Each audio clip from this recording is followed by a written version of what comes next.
अपने पसंदीदा शो के फुल एपिसोड देखने के लिए अभी डाउनलोड करें दंगल प्ले ऐप।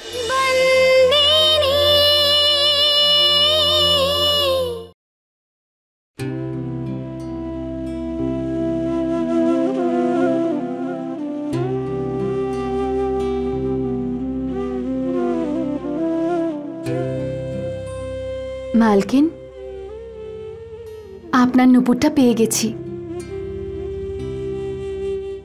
আজকের পর থেকে এই নুপুরটা আমি কখনো পরবো না।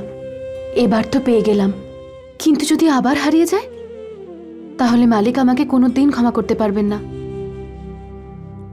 আমি এটাকে কোনো সুরক্ষিত জায়গায় রেখে দিই। আরেকটা কথা, আজ থেকে এই বাড়িতে আমি আপনার জায়গা নিতে চলেছি। আমাকে আশীর্বাদ করুন। ঠিক যেভাবে আপনি আপনার দায়িত্ব পালন করেছেন সেইভাবেই যেন আমিও আমার দায়িত্ব পালন করতে পারি। এটা আমার বিশ্বাস তোমার মনে পড়বে। চলো আমার সাথে।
এটা তো সেই অ্যালবামটা যেটা মালিক পরশুদিন দেখছিলেন আর আমি দেখতেই পেলাম না।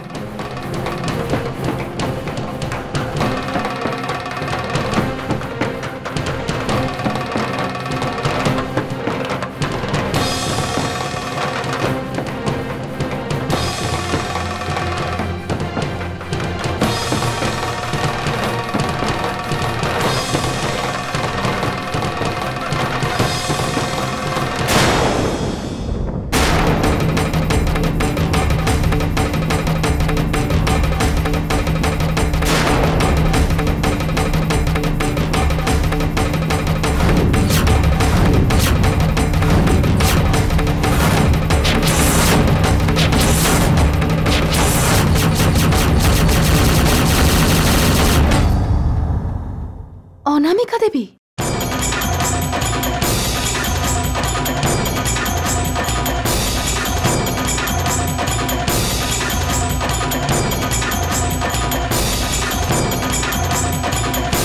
কিসের ভাগ্যের কথা বলছো তুমি সমিল ভাই?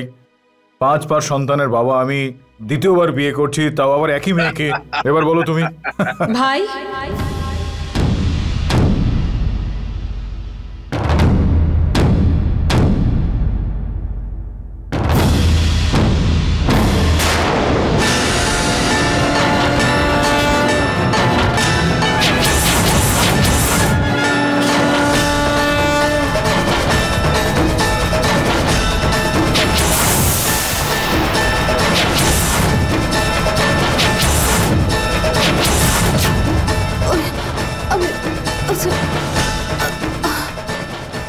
সুভদ্রা,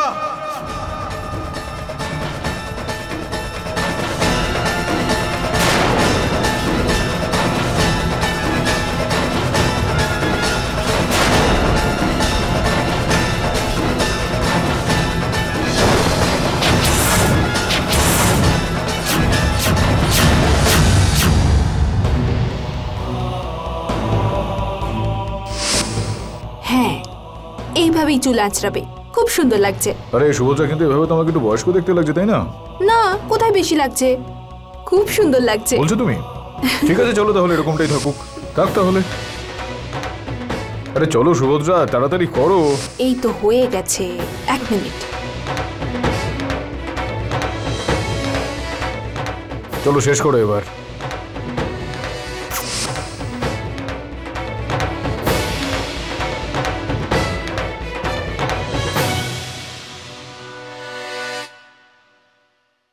মালিকিনী, এ হলো বিভা।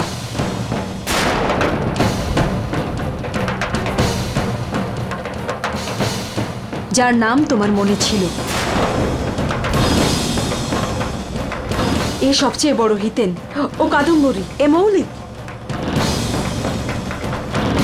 আরে এ সুভদ্রার মা, মনে আছে তোমার? এই তার বাবা। আর এই হলো সুভদ্রার স্বামী, ধর্মরাজ মাহিয়া বংশী।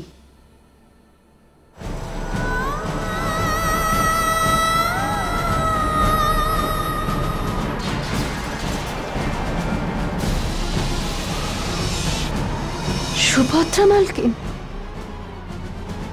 ও সুভদ্রা নয়, অনামিকা।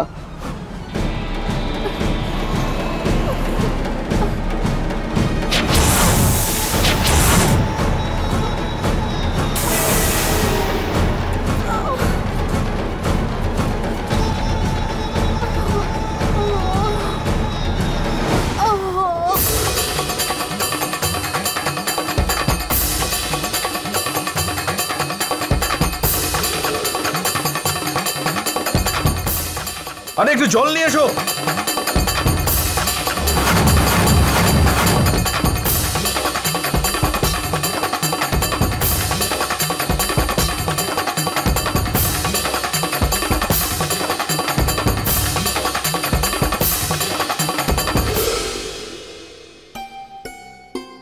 মনে হয় উত্তেজনার বশে অজ্ঞান হয়ে গেছে।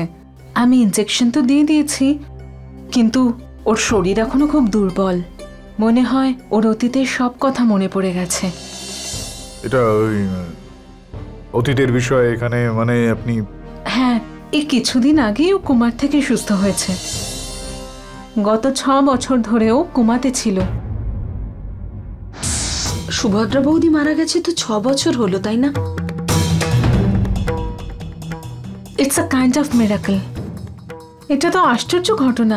তাই এত বছর ধরে ও কোমায় থাকা সত্ত্বেও ও ভালো হয়ে গেল। কিন্তু ও স্মৃতিশক্তি হারিয়ে গিয়েছিল। এসব কি বাজে বকছেন? এসব শুধু ফিল্মেই হয়। Sometime truth is stranger than fiction. Rare case হলেও এমনটা বাস্তবেও হয়। ডাক্তার, আপনি ইংরেজিতে যা যা বললেন আমি কিছুই বুঝতে পারলাম না, কিন্তু একটা কথা রয়েছে। এই ওনাকে যে আপনি দেখছেন, ওনার চেহারাটা আমার স্ত্রীর সঙ্গে একেবারে মিলে যায়। কিন্তু শুভটা তো এখন আর এই পৃথিবীতে বেঁচে নেই। আমি কখন বললাম উনি আপনার স্ত্রী? ও তো আমার পেশেন্ট। আর যতক্ষণ না ওর জ্ঞান ফিরে আসছে ততক্ষণ অবধি বলা যাবে না যে ওর আসল পরিচয় কি। আশ্রমের সবাই ওকে অনামিকা নাম ধরেই ডাকে, কারণ ওর আসল নাম এখনো কেউ জানে না। আমরা অনেক চেষ্টা করেছিলাম ওর পরিচয় জানার জন্য, কিন্তু একটা দুটো ব্যাপার ছাড়া ওর কিছুই মনে ছিল না। এক আধটা জিনিস বলতে আপনি? ও কোনো ট্রেনের কথা বলতো। ওর স্মৃতিশক্তি মানে পুরনো কথা অল্প হয়ে লাইক ফ্রেশার্স ওর মনে পড়তো।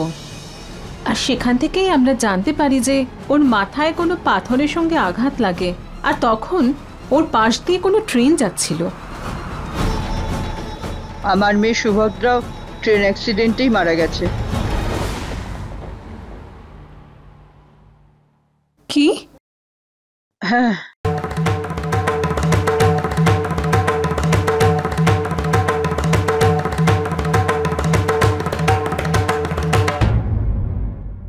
আচ্ছা, এবার আমাকে যেতে হবে। আমি কয়েকটা দিনের জন্য শহরের বাইরে যাচ্ছি। তবে আপনাদের কাছে একটা রিকোয়েস্ট আছে, যতক্ষণ ওর জ্ঞান ফিরছে ওকে এখানেই থাকতে দেবেন। আর প্লিজ ওর অতীতের ব্যাপারে কোনো অযথা প্রশ্ন করবেন না, না হলে এই অ্যাটাক আবারও আসতে পারে। আর এতদিন কোমাতে থাকার কারণে ওর হাত পা খুব দুর্বল, তাই পায়ে একটু শেক দিয়ে দেবেন। এবার আমি আসি।